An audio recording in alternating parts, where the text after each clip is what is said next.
Um, I know it's pretty early. I don't usually do things like this. I don't even go live, but I have been, I don't know. I just been tossing and turning all night because of this whole Nipsey Hussle thing. I actually logged off Facebook and Instagram early last night simply because I didn't want to keep seeing these pictures of him being circulated. Uh, as of the last time I was online, there was some video being circulated that this kid admitted to being the one who shot Nipsey. Now, I always think that it's probably a clout chasing person, somebody that, just wanted some recognition, some, good morning. Good morning, Kanisha. Um, I'm just on here because I don't know, it's just bothering me about Nipsey Hussle. I don't know why. It's not like I knew this man, but it just bothers me so much how one minute you can be here and this man was standing out there in front of his store with his daughter and now he's gone. And there is a video going around of some boy, some kid, he doesn't even look past, I don't know, 20, saying that he shot Nipsey Hussle. And that bothers me. That just bothers me. Now, a part of me doesn't want to believe, like, it's a lot of folks out here, and I hate to use the word clout chasing. It's a lot of people out here that will do anything for a little bit of fame. Yeah, it is crazy. It's a lot of people that'll do a lot of stuff for just a little bit of fame. They literally will say that they shot somebody or that they did something just to get some clout off of it. And so I don't know if you've seen it, but it's this video going around of this boy, young man, basically saying that he's the one that shot Nipsey Hussle. He's on Instagram Live with somebody else, and this guy's like, "Are you serious? Did you really do that?" Man, nobody gets online and say that, but the kid he's saying he did it. And a part of me think that he's just clout chasing, and then there's another part of me that, who really knows? Who really knows? He could be telling the truth. Remember what happened with XXX after that after he got killed? The guy that actually did it was around just bragging, and he had all the bricks of money that he took from him. So it's not, I don't put anything past anybody these days. I really don't. I don't believe him either. I don't put nothing past anybody, but at the same time, you never know.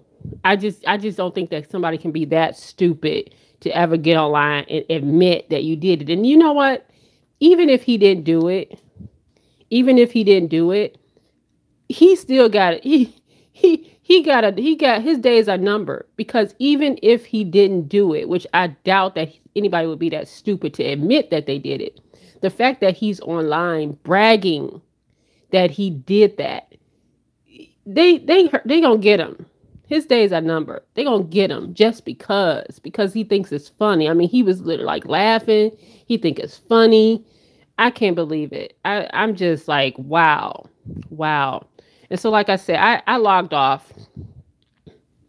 I logged offline yesterday because I just didn't want to see any more tributes for this man. I just didn't. I just couldn't. And I don't know why. Like I said, I don't know why it bothers me so much, because I come from an area. I grew up in an area, I should say, that this stuff happens all the time. But I guess when you on Instagram all the time and you see people just living their life, and you saw, I saw him post earlier, and he's with his daughter, and it's just disturbing that somebody would just even come up and kill somebody in front of their kids. Now, there being reports saying that Lauren London was actually there. I don't know. I haven't seen any more about that. But thank God that they didn't shoot his daughter, because people are saying that his daughter was there. They saying that his daughter was in fact there. And I'm grateful that she didn't get killed as a result. But I'm so sad that, in fact, if she was there, they shot her father in front of her. And it's just sick to me. This was a man who, he didn't run away from his community. He embraced his community. He didn't run far, screaming for the hills. He came back and he had all kinds of stuff going in his community. From what I read, he had all these STEM programs that he was developing for young black kids in the hood. He was going to actually take it nationally. Like he was going to build all these STEM projects all in these different communities all over the United States. He was building, of course, this museum, like this African American museum in South Central Los Angeles. He had all kinds of stuff going. And it just shows me how endangered a man like Nipsey and other men like Nipsey are. They are endangered. And when you have something, you trying to do something, you trying to do the right thing, you trying to help your people, you are endangered. You endangered from because the white people don't want you to do it. And the black folks, the hating, I don't even call them black. The black folk, they don't want you to do it either. So how do you win? And he was more than likely he was building in a community where it was just a lot of hating ass people. I hate to put it like that, but it's just true. He just had a lot of hating ass individuals that he was trying to, build. And you really can't when you're around people that don't have nothing to lose, you have everything and they don't have nothing to lose, you're in danger. You are in danger. It was clear to me. If I don't know, did anybody see the last tweet he posted? He said something about having haters or something like that is a blessing. So I don't know if he knew that, but he knew that somebody didn't like him. He knew that there were people hating on him. And it just goes to show you, like I said, black men are endangered. They are endangered, especially black men like him. Black men like Nipsey are a threat to white people and the black people. I saw some people saying last night, oh, well, you can't save the hood. They don't want to be saved. You can't save the hood. I don't want to believe that. And if a lot of people believe like that, they wouldn't go back and invest in their communities. I'm glad that he didn't believe like that, because he, in fact, did go back and invest in his communities. And if you think that the hood can't be saved, what happens? What happens when people believe the hood can't be saved? You have Koreans coming in building. You have Arabs coming in with their corner stores. You have the Chinese people with the laundromat. And there are no black people, no black businesses. And then these stores they feel like they can treat you how they want to treat you. So people like Nipsey was important because they did come back into their communities and build and reinvest in those communities. I don't want to believe that the hood can't be saved. It's some people in the hood that can't be saved, but I don't want to sit here and believe that the hood cannot be saved. It's just not, I don't want to subscribe to that. I just don't want to subscribe to that. Now, I know that yesterday there was a lot of people online that was saying that it was because of Dr. Sebi. He was doing this documentary. A lot of people believe this. Okay, that Nipsey Hussle was going to put out this information about, hey, TJ, good morning. They said that Nipsey Hussle was about to put out this information about Dr. Sebi and that he was going to basically blow the roof off. It wasn't known. A lot of people knew that Nipsey was working on this, and it had been for a while. This information was out here. Now, me personally, I'm sorry. That information was out there. I'm not saying that the information that Nipsey was going to put out there was out there, but I'm saying it was no secret that Nipsey had been working on this Dr. Sebi documentary.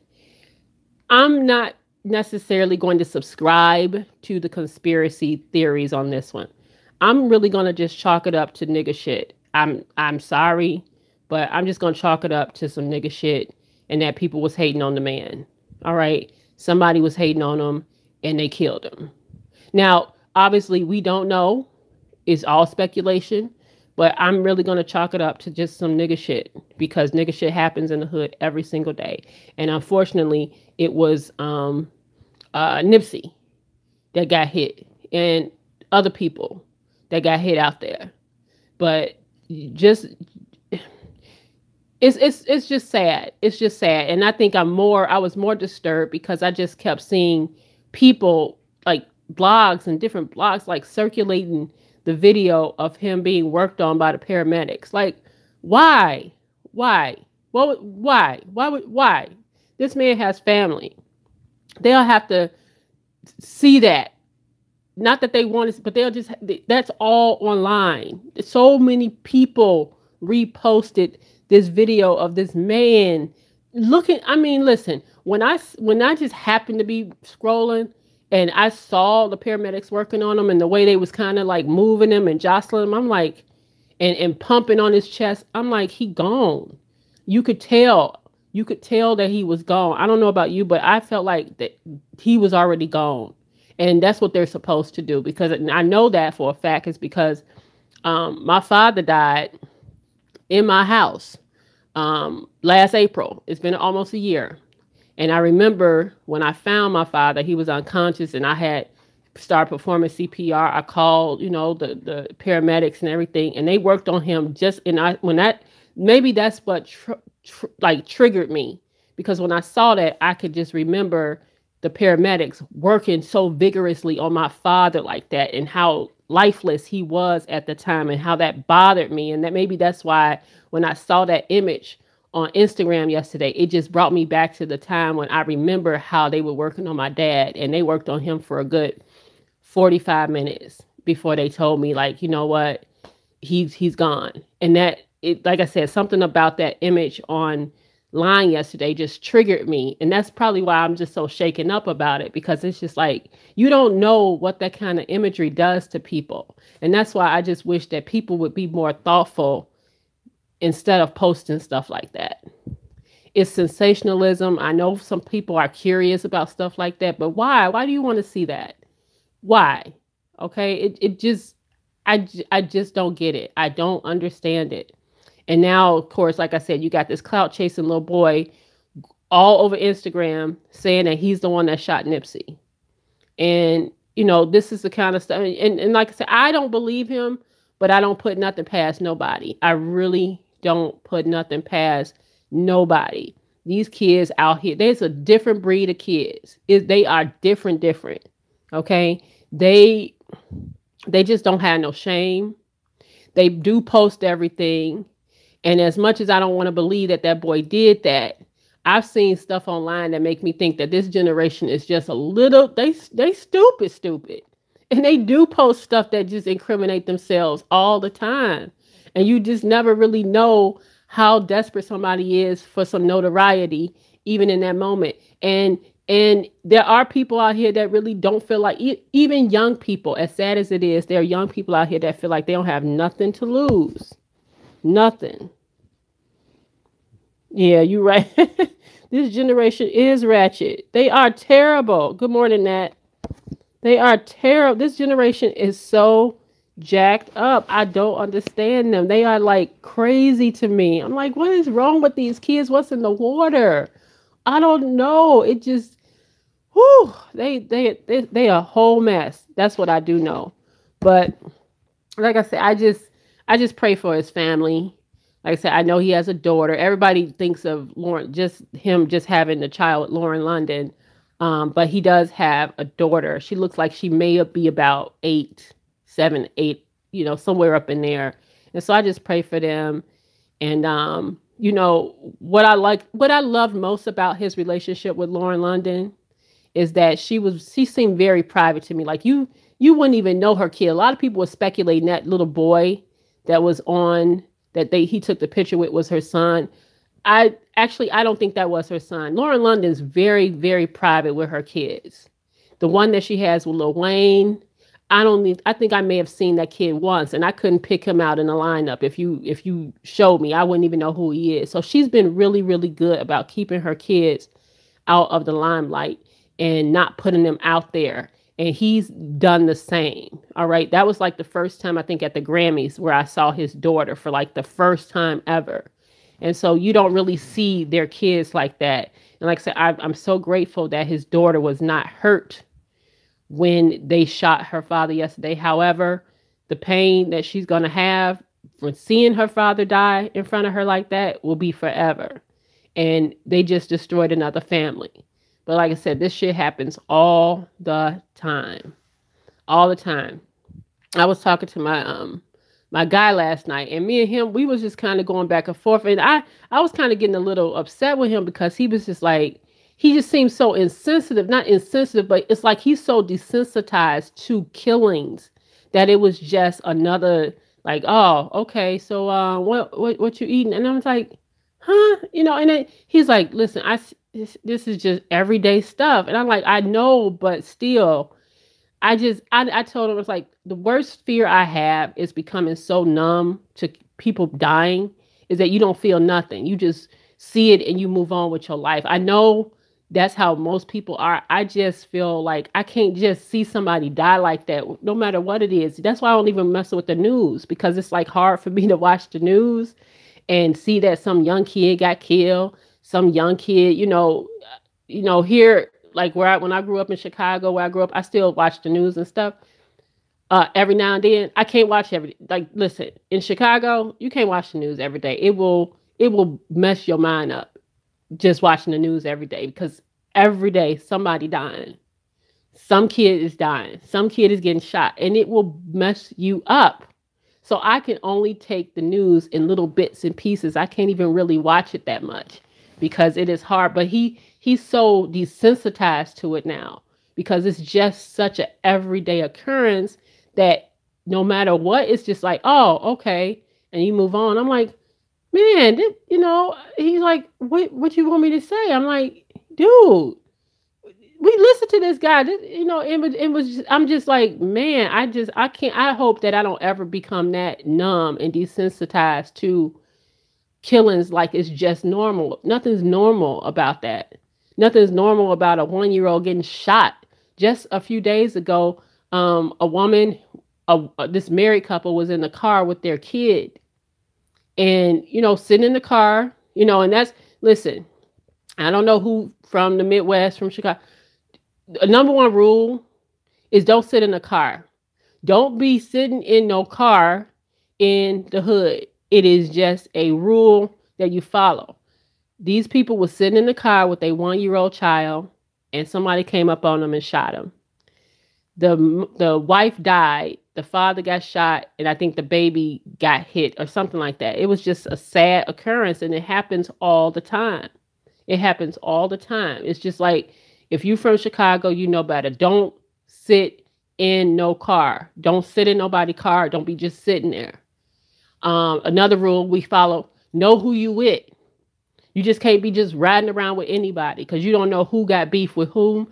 You just gotta, it's just the way it is.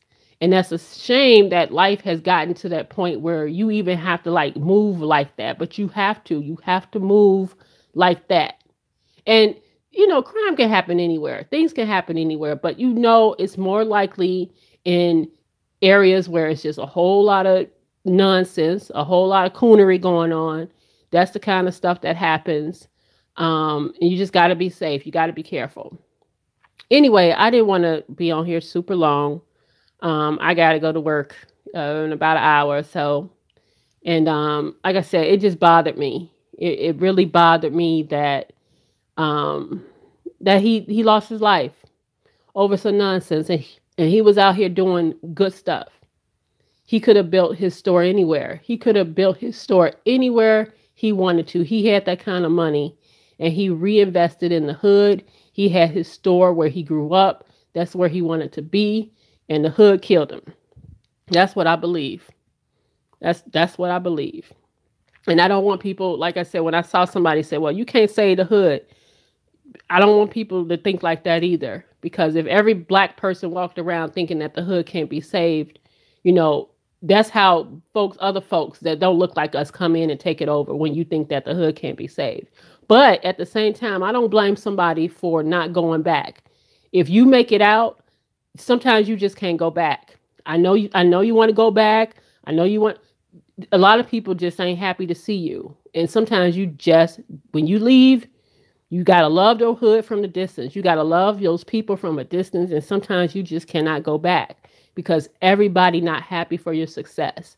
A lot of people are sitting there plotting on you, and that's just the way it is. So anyway, I hope y'all have a blessed week, a blessed Monday, and I guess I'll just see you on another video. Y'all take care. Nat, TJ, Kanisha, y'all take care. Y'all have a blessed, just a blessed week. Take care, everybody.